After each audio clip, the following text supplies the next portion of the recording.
almost every generation has some kind of great challenge they have to get through.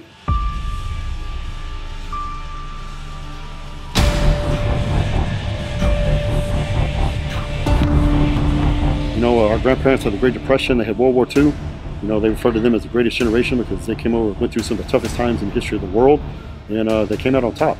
You know, it's been a long time since this nation has had to sacrifice as a whole, probably World War II probably. So this is the first time since then, 70 plus years, that we've had to sacrifice as a nation. So, but every time previous when we've had to do that, when we got through it, we came out stronger and better because of it.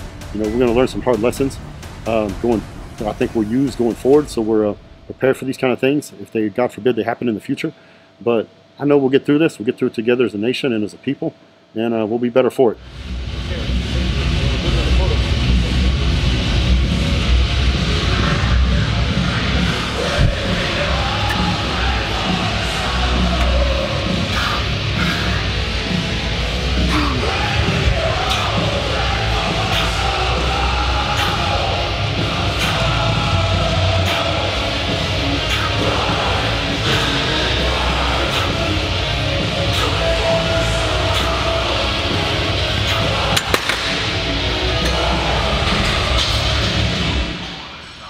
I know we're all going through a really crazy time right now with this virus pandemic, I should say.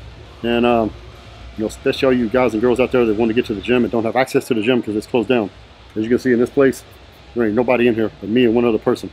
So, you know, my advice is if you don't have access to a gym, you know, especially all you meatheads out there, most of you guys, your cardio sucks. All right.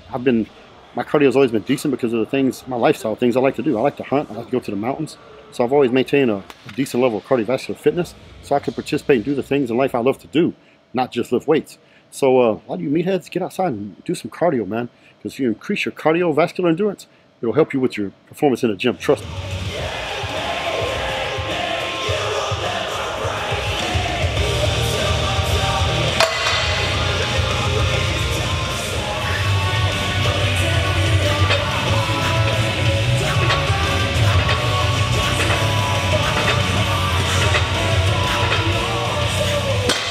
Cardiovascular endurance, it'll help you with your performance in the gym. Trust me. You can train more intense, you can train quicker, which leads to a better pump, which leads to more muscle growth. So get outside, get out of your comfort zone, and do something that you're not comfortable doing, and it'll help you in here when this thing passes and we come through it, and in the end, we'll be stronger for it. You know, I think a lot of people think if you don't want to let your lifestyle take away from bodybuilding. Well, you know, for the majority of my in fact, all of my adult life, bodybuilding has always been my #1 priority. But my lifestyle, the things I like to do outside of bodybuilding, has actually complemented my bodybuilding. You know, for instance, I love to hunt. That's no secret. You know, I go into the mountains. You know, if you never walked around at 8,000 to 9,000 feet, it's very hard to do if you're not acclimatized to it. And if you have bad cardiovascular conditioning, you ain't going to make it to 8,000 or 9,000 feet. Trust me, because it's an ass kicker, especially those first couple of days when you come from someplace like Texas. It's low elevation.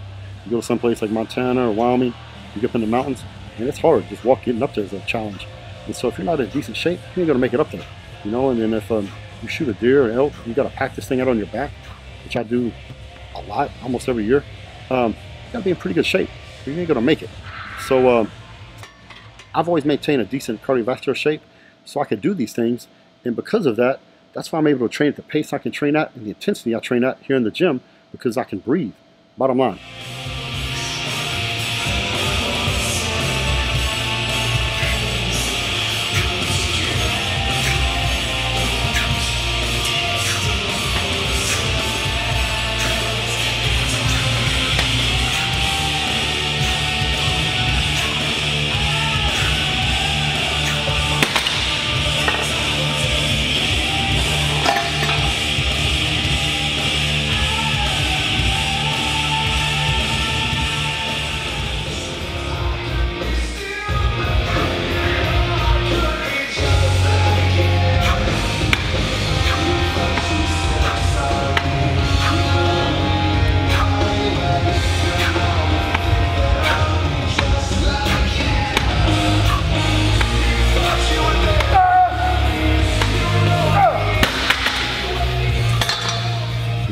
There's a lot of big, strong guys out there, but if you crank the intensity up on them, they fade real quick because they can't recuperate in between sets fast enough to keep that pace and keep that intensity up.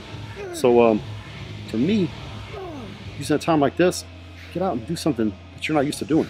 You know, go out for some walks, do some cardio, you know, do something you're not used to doing. You know, before I go on a big hunt, I'll go out, I'll get a backpack on, I'll put a 45-pound plate in it, and I'll just start walking. You know, I'll do that for a month or so before I go on a hunt and get used to carrying weight on my back. And number two, get used to freaking get my cardiovascular conditioning up. And you can do the same thing on the step mill or a bicycle, whatever. And do something like that. You know, it'll help you in here when it comes time to get back in the gym and get training.